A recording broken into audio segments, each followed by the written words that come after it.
guys? I'm your host Francis Beau. Welcome back to MovieStalkers, and I'm back again with the movie review that you guys have been waiting for a little bit, and that is Star Trek Beyond. Now, before we get down to Star Trek Beyond, I just want to mention that I haven't seen the first Star Trek made by J.J. Abrams, but I have seen Star Trek Into Darkness, and I will tell you that I actually did enjoy a lot Star Trek Into Darkness. I thought it was a great story, I thought they had some good characters, and Benedict Cumberbatch's Kai was a pretty good reveal and pretty good character for Star Trek Into Darkness and for the franchise itself.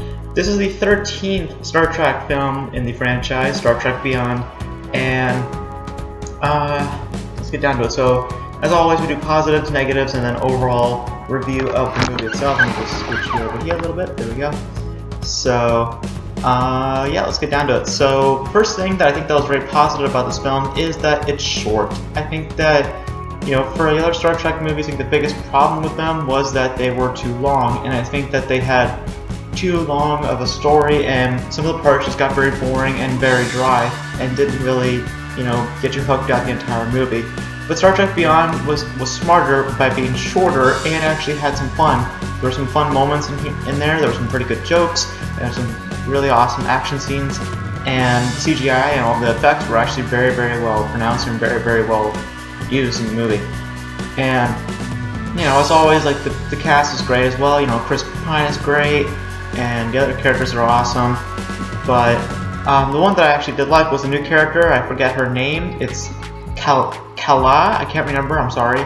But she was awesome too. She was a very cool character, and yeah, she's pretty awesome. And I hope to see her again in the next Star Trek movie, because there is another Star Trek movie coming out, and this is not the end of the trilogy or the saga or whatever you want to call it. But it's a pretty good movie in terms of like action and, you know, all that cool stuff. And the villain, like drones and everything, their looks look pretty awesome in my opinion. They're pretty cool looking, and their ships and the way they used them and their technology was pretty awesome, and it looked very interesting. And hopefully we can learn more about that, and hopefully we get to see more of those type of characters in the next Star Trek movie. So there's a lot of positive things to this movie. Is there anything negative about this movie?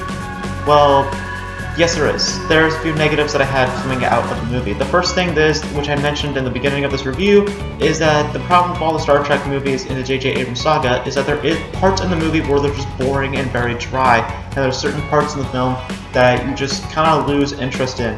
And that happens again in this movie. There's a certain part in the movie that I won't really talk about. All I'll mention is that it takes place on the planet that they are on. There's a certain point in the movie where they just have to find each other, and I have to admit that scene alone was kind of boring, and I didn't really have much interest of that scene as much as the other scenes were, and it was just, that scene didn't really catch me at all. And the other big flaw with the movie, and I kind of suspected it was going to be a flaw anyway by watching the trailers, was the villain himself. It was just, I think his name was Krail, I can't remember his name, but he's played by Idris Elba, and I think that he was very underused in the movie. I just think that he didn't have much of a purpose in terms of the film, and he didn't really add anything in terms of the story. And there is something that he does, which I won't reveal because it's a non-spoiler review. If you guys want me to do a spoilers review, let me know, because I'll definitely do it. But there's something about his character that you learn in the movie, and needless to say, it doesn't add anything. And honestly, a lot of people were kind of suspected that anyway, that he would have that kind of trait in him, and, you know, like, or have that certain thing, you know, I'm not going to talk about the scene anymore, because I feel like I'm revealing it. So,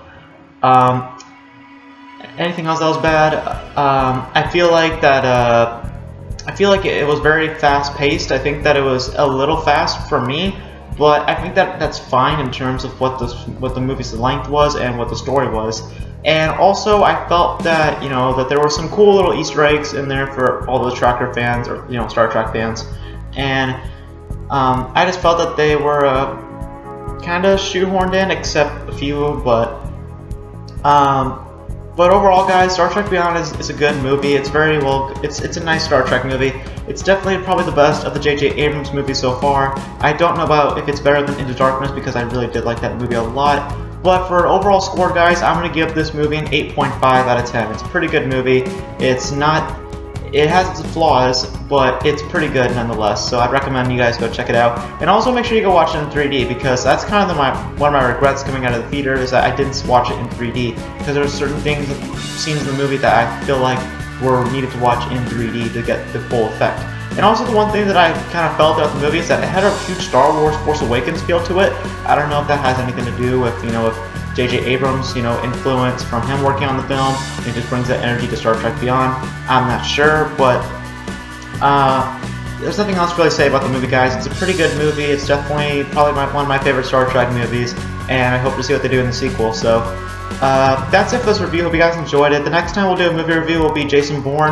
I know you guys are expecting me to review The Killing Joke or something like that, but I'll review it next time when it comes out on August 2nd. And I'll do a full review on it, because there is some controversy with that film that I really want to talk about. So that's it for this review. If you guys enjoyed it, let me know in the comment section below. Did you guys enjoy Star Trek Beyond? And tell me your favorite scene of the movie, and do you think that the villains and heroes were great?